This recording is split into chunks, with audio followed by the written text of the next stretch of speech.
welcome everyone. I'm Dr. Yoav Fromer. I'm the head of the Center for U.S. Studies here at Tel Aviv University. First of all, we are safe and secure here at Tel Aviv University's campus. And of course, safety is our priority, right? So everyone knows what to do in case anything happens. But, we're very happy to have two of our international students here, Ari and Maria. I'll let them briefly introduce themselves in a second, but I just want to say something about our special guests. Both Ari and Maria are international students at TAU. Ari recently arrived here to begin his master's program in environmental studies, having completed a bachelor's in political science from SUNY Albany in New York State.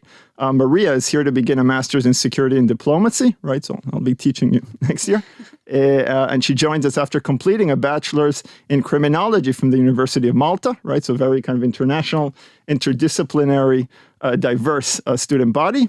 Like many other international students at TAU right now, after the horrific and unprecedented terror attacks of October 7th, both Ari and Maria felt that they couldn't just stand by and do nothing. And so I'm here to talk to them about some of the important initiatives that they've started, including a task force committed to telling the world the story of what's happening on the ground right now in Israel. So welcome to both of you.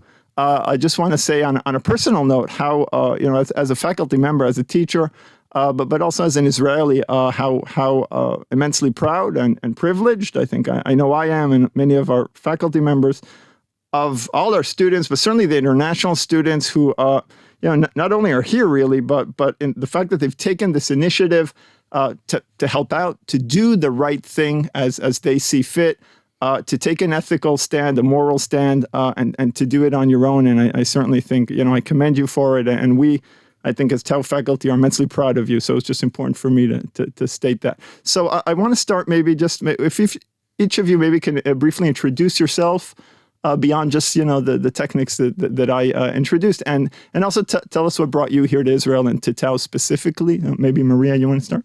Yeah, sure. So I'm 29 years old and I come from a very small village in the southwestern part of Malta. Israel has always been a place of wonder for me. This is actually my third time, so it's not my first time being here. And I actually arrived the day after the war started, so I kind of knew what I was getting myself into. Yeah. And you still came. Yeah, I still came. Good for you. And I mean, this conflict has been something that's been very interesting for me in terms of wanting to study it more. So it's actually been the actual point of my dissertation, but also in the way that it impacted the cycle of violence in Europe on the Jewish diaspora. Great. Ari? I'm Ari. I'm 24 years old. I'm from Long Island, New York. I've been living up in Albany for the last 5 years. I worked for the New York State Assembly as a researcher. And I came out here because I wanted to be somewhere in the world that environmental diplomacy meant something. Because whether this conflict or anything else, the biggest conflict will be the humans versus our own environment. And we all have to work together on that. So Israel is on the forefront of sustainability and diplomacy with the Gulf states and in Africa. And there's so much work that needs to be done. So I wanted to be somewhere where peace initiatives, obviously it's a very different time now. Yeah. I wanted to be doing water diplomacy in the West Bank and with Jordan. We'll see how things even out. But I think regardless of how this goes, we still need to all work together on environmental issues. Right, and maybe that's it. You mentioned water diplomacy. If there is certainly no silver lining yet, but if there is something that eventually might help bring us together in terms of conflict resolution, maybe it is environmental studies here in the Middle East. So, right. So I want to go back to last Saturday. Right, I will never be the same. I don't think any Israeli will, and probably anyone who witnessed what happened. And if you can maybe share your personal experiences that morning, right? You flew in just a few hours after, right? And Ari, you came in a day earlier, right? So it's 6 a.m. It's a holiday. It's Saturday morning, and we just thought it's going to be another Saturday morning, the end of the holiday. We're going to get back to school, get back to work the day after, and sirens. And can you maybe just, Ari, share your experiences from that morning? So I got into Tel Aviv Thursday night. And I was out pretty late that first night with a friend, so I slept in very late Friday. I went out with my roommate, all my roommates have left now because of the war, but my roommate took me out to synagogue for Simchat Torah, And we stayed out late and then had the quintessential Tel Aviv experience. I went out clubbing. I came back. I was about to fall asleep and I heard the first siren. And then I kept checking my phone and seeing things getting worse and worse, telling my roommates. And then the second siren, which was much, much louder at 10 o'clock. I didn't sleep until about 1:30 p.m. to take an hour nap. And I was up just staring at my phone, couldn't stop looking at the videos coming out from the south. And it got worse and worse and worse. So, Maria, you flew into Israel after all this. So it's good you had the opportunity to fly in because a lot of the flights were canceled, of course. Could you tell me what, how you were feeling? And probably you had some hesitations or second thoughts, or maybe no, when flying into what is essentially a war zone, unfortunately. I didn't have any reservations because I feel like I'm here to study this anyway. So I feel like it's, in a way, I'm experiencing it better because I can understand what is going on the ground now. But basically, I found out by just opening up my phone and being on social media and seeing my Jewish friends posting about it. And it was a very hectic day for me because I was still packing. Right. I had a wedding to go to. In Malta. In Malta. So I was like at the wedding, trying to mingle with people, but at the same time, like constantly checking. And I'm like, will my flight even be on? And I didn't have like a direct flight. I had a self-transfer. So I had to get to Bucharest anyway, because that flight wasn't going to be canceled. And then I'm just there at the Bucharest airport, waiting to see, will we get there? And then you come to Israel and there's the sirens and That night in our dorms, we didn't have any sirens. But yeah, the next day, as soon as I'm literally very 15 minutes that I get out to just go and buy some plates and cutlery for my apartment, first siren goes off and I'm out on the streets. So and were you okay? Were you able to deal with it? Because the first time is this, not even the first time. Certainly the first time is quite shocking and nerve wracking. At first I started to panic, but then a woman in front of me fell, and I just focused on getting her up. I grabbed her carrier and we just ran to shelter together. That's a very. It's just it's an example, but it's a very good example, I think, of how we get through this by solidarity and being together and helping each other out. And that's actually a very good segue to what it is that you guys have decided to help launch. And here I want to say hundreds of Tau international students, right? And of course, most of our student body is Israelis, and they, of course, are involved in many initiatives, both humanitarian, civil society. Many of them are in reserve duty, right? But I think what is so remarkable, I think, is the fact that hundreds of our international students, such as yourselves, have taken upon themselves to take the initiative and help out, and do what you guys think is the right thing to do at this moment, and that's what I want to hear about. Now, right now, both of you are involved in a remarkable task force, right? That has to do with telling the truth and and basically showing the world Israel's unprecedented human tragedy, and the horrific events of last Saturday, because the world needs to know, right? So I'd like to hear about the task force, and I also know, Ari, you're also involved in a charity in addition to that. So I'd like to talk a bit about that stuff. So let's talk about the task force. Could you maybe both tell me what led you to be involved in this, to help found this really remarkable initiative? Maria, please. So the reason I decided to join, as I said, I've done research on what disinformation on the conflict ends up doing in the Jewish diaspora. And within the first few hours, you could see a lot of disinformation ongoing. And I was literally just finishing up this research, and I felt like I needed to help out in a way. And yeah, that's where we are. We're a group of very diverse students with different backgrounds, different religious backgrounds, nationalities, and so forth. And we are all coming even with different political views in there. But I think it's a very beautiful initiative where we're just trying to get the message of what we are seeing here on the ground. So Ari, can you pick up on that and maybe tell me what maybe just tell also the listeners what in a few words what is the task force kind of trying to accomplish? So the task force is disseminating truthful information and fact-based information, because in war the first thing that dies is truth. I also got pulled to it because I studied disinformation in my undergraduate. That was my focus, was mostly Russian disinformation having to do with election interference and just Soviet disinformation in the past.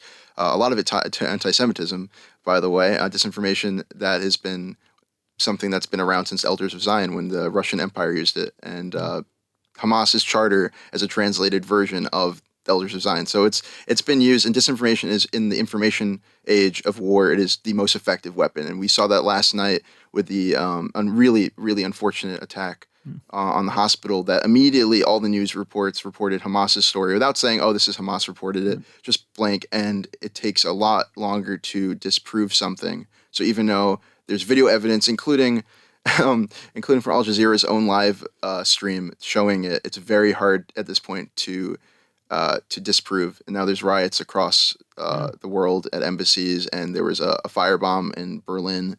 So disinformation is dangerous, and I joined because I wanted to help lessen the impact of it.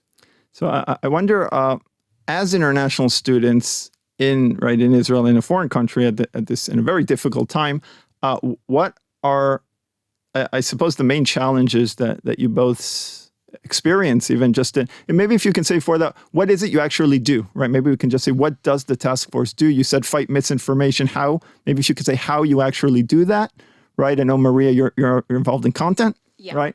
Then talk maybe a bit how to do that, and maybe then Ari, you can talk about some of the challenges for the work that you guys are doing. So one of my main tasks is to look at the content that is coming up. We see what we're going to be using, and we fact verify it. So we go through whether it actually happened, go through multiple news sources to see if this is, what we actually are seeing on these videos. We also look at who are posting this stuff, so we can also credit them specifically. So that is just one of the things. We're creating a content database that will help us get out what we're actually seeing here on the ground. And then, so you're taking all that verified, fact-checked content, right? And then what do you do with it, right? Where are you spreading again? So we've got the social media teams who are working on spreading it through Instagram, through TikTok, through Twitter as well now. And we are also reaching out to other organizations in various campuses around the world. So students, right? Yes, students. So we can get this information out to them as well. All right, that's remarkable. So Ari, I mean, you guys have been doing this for 3 days, I think 4 days, right? It's kind of just you started it. Yeah, a day not very long. Yeah. So what have you found, or maybe some of the main challenges? Definitely, it's like a lot of cooks in the kitchen because so many people want to be involved. We have a waiting list. Wow. There's a waiting list for people trying to get into this because people want to feel like they're doing something. Definitely, it's because so much information comes out because there's constant things coming in. So having to go through it and verify, that takes a while. And also lots of people working together on something. So having to streamline it and having, leadership structure. It's hard. It's hard when it's also students doing it, which is amazing that we're the ones running it all ourselves. And would it be too early to ask what have you guys learned already from this experience? Because this is hands-on in a way, right? You both said you came here to study these things, but the semester hasn't even begun, and you're already practicing, right? What you intend to study. So are there any initial even lessons, that conclusions that you have? I think the main conclusion is that I thought there was a lot of disinformation out there. There's way more than I thought. So much more than I thought. Even the way that videos are being structured, there's just so much. And we have to decide what we're going to be putting out. What is our message? So that also has to come into play when we're verifying the content. What are we seeing on the ground here? So that also comes into play. So what are we focusing on? We're not trying to push political opinions because a lot of us, I'm a peacenik, and I came in with a much more left perspective. Obviously, this war has been moving me in different directions, and I'm still trying to have my idealism. But we're trying to focus on verified fact because plenty of people, plenty of accounts on either side are going to be pushing narratives, and it's important for us to be pushing fact because the truth will speak for itself. So one of the lessons I think that some of the students have already who are involved in this initiative, I think that they've already said is that how difficult it is. On one hand, you mentioned you're a peacenik, right? And I know a lot of different students have different political views, right?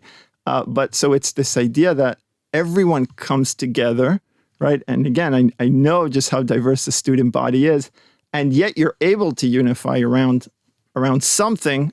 And even though, some people feels, this about the conflict, and other people talk about the context and everything. What is that thing that brings you guys together? Because that for me is the most astounding thing, because I know how diverse ideologically, linguistically, religiously, racially, geographically, all of you are. So is there one thing that really brings you guys together, do you think? I think it's the fact that we all want to share what we are really seeing over here and counter the narratives, the disinformation narrative that is out there. Right. I mean, so it's really important here, right? Because a lot of people would ask, wait, so what is the distinction kind of between what, quote unquote, propaganda or the IDF or the Israeli foreign minister is doing and what you guys are doing? And I think what's remarkable is that you're international students, you're speaking out as international students, right? And you're not taking any explicit political position saying these people are right, they're right, right? So it is the human tragedy and the fact that you were in Israel to witness it that compels you kind of. Yes, and we don't, our main focus is on disseminating information. We also are verifying survivor counts and uploading stories. So in the future, this can't be something that is said that it didn't happen. Because, Holocaust denial, genocide denial is something that happens even in a day and age when we have verified photo information. They were arguing the semantics if it was 40 babies that were beheaded or burnt alive, okay? They spent that long working on that, but took 2 hours to make up a narrative about what happened yesterday. It is really hard to not get emotions tied to it. And people, when it comes to conflict, their emotions are the most impacted thing. So trying to stick to hard, cold information, it can be difficult, but we're not trying to push a narrative and we're not trying to push talking heads. We are just showing what is happening. Have you guys faced any pushback already or not yet? Or because there has been a little from what I've seen on the accounts. Online? Yeah, there has been a That's little bit expected, online. though. But yeah, it is expected. A lot less than you'd think. I think it is because we're not trying to just we're not putting Ben Shapiro up there. We're not doing whatever. We're trying to keep it in a neutral. This is tragedy. How do you be neutral on tragedy? Facts are neutral though. They don't take sides. Right, but maybe you can, right? I think one of the impressive things that I see here is that a lot of the students are saying, you guys are saying it implicitly, but some have said explicitly that you can't be neutral in certain moments of tragedy. That's right? true. And maybe that's also something. Right. That, well, the civilian element for me is definitely the tragedy of it. And I personally care about civilians on both sides, but it's the narrative, what is the difference between the sides in this case? One went in intentionally trying to murder and harm civilians, and I think is we're not trying to focus too much on what's happening. On the other side, it's important to show what is happening in the truth that things are happening, but it's really important to focus on civilians. I see. Okay, so I know a lot of the international students are involved in this task force, but also in a lot of other things, right? And I know, Ari, in addition, you've I don't know how you found the time. Maybe you're not sleeping, but you've also had the time to found a charity, right? Yeah. We actually just got full nonprofit status a day ago. Yeah. How tell us about what is this thing? How'd you do it so quickly, please? Good question. Mostly adrenaline. There's definitely an idea of channeling trauma for sure, and I think there's some sort of the people who aren't going to serve right now. We're just here. We're in the middle of this extremely painful episode of this country, and we want to feel like we're doing something. So I started going. The first time I left my apartment was actually to go to Dizengoff Square when it was an impromptu supply drive, and people were collecting for soldiers and civilians. And then I went to the expo Tel Aviv. There was massive. Right. And I met some other students at the student union here run by the Israeli students was doing collections. And I met some other international students. And we decided to create an organization that would allow people outside the country to help donate funds. When did you do this? In the last 72 hours? Maybe 5 week? We've been doing it for over 5 days about. And what's it? It's called Operation Manna? Yeah, Operation Manna. And we've raised over $11,000. Wow. And the money goes to direct aid to civilians specifically. And so we go to a drop site and we ask, what do they need? And then we go and buy it. We get money, we spend money. Can you give me an example of something that you did? Because it sounds amazing. Sure. You've done this in the last 5 days. Yeah, no, we've been going almost every day. And then we're also volunteering. We've gone to sites with displaced families. And we were also at near Serona where families are putting up signs for kidnapped. We're trying to also just do service and feel useful. I think that's also, I felt so helpless that first day sitting in my apartment. I think that a lot of people can feel like that here. We felt trapped, and I felt like I was actually contributing to something, and it made me feel, I guess, better in some way. But that's not why you do. You do it because it's important to do, because people have to step up. Right. So this charity, it's Operation Manna, Manna. So you're raising money, and then for specific needs that some of either the victims' family, the hostages' families. Yes, exactly. Need, right? So it mostly goes to people who have been displaced, and their that's mostly people from the south. Right. Now the north too, because Hezbollah is getting involved. Right. So that's tens of thousands of families that are now in hotels around the country, and obviously families that have been impacted and survived. And so we get supplies, we get shampoo, we get non-perishables, we get basically whatever they need. Essential needs. Yeah, we get essential needs, and we get 2 or 3 shopping carts at a time, and we'll go and get it. And then you go and give it to them. Yeah, so we're basically a pipeline to the people who are already set up. And it's really amazing seeing how efficient these drop groups are. A lot of them are run by the ex-protest leaders, right? Yeah. Which they already have this organizational structure, and it's amazing seeing it, the efficiency with it. Right.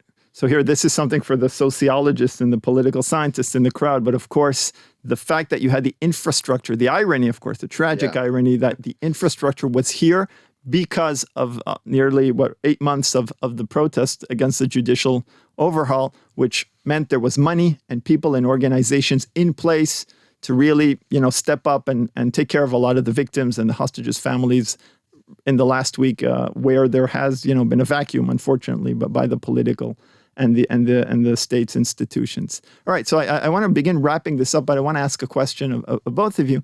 And it's, how can people help, right? We have literally thousands of students, international students from partner universities.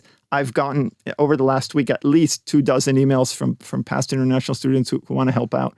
And this can be the task force, a charity. If each of you maybe can say something about how international students here in Israel and Tau specifically can help out. Well, yeah, of course. So we're always looking out for more volunteers, of course, because our task force is growing. So there is the opportunity to volunteer with us and get in with our team. We're also, we are on the socials, so you can help us out by even sharing our content, the content that we are getting here from on the ground, share it out with the rest of the international community. Right. So, and you have an Instagram page, a TikTok page, yes, and a Twitter page and a now Twitter as well. account. Okay. The handle is Israel War Story. Israel War Story. So that's how people could kind of contact and get involved, right? Israel War Story, and you need more international volunteers all over the world, different languages. The more, even just sharing the content. I mean, it's important to just share it around different circles, so it's not an echo chamber. All right. So great. Right. So that's one thing. Ari, what else can people do to help? So if you want to get involved and you're here and you want to help volunteer, we are always looking for more volunteers in task force, but also Operation Manna. It's entirely run by international students. And if you want to donate and just spread it around to people, we have a Venmo, we have a full, again, it's a nonprofit, so we have direct ways to pay, and just let people know that there's stuff going on here. And you can go on our Instagram, Operation Manna. That's 2 N's, MANNA, and you can look us up and just see what we're doing. Okay. Thank you. All right. So I want to thank both of you, Maria and Ari, and I want to thank all of our Tower International students, really, and alumni for the amazing support and involvement. And we really are proud of you, right? I'm not saying that as a cliche. And I certainly hope that better days are ahead for all of us, and that you could get back to focusing on your studies and not having to do all these wonderful initiatives. Right. So thank you very much. Thank you so much.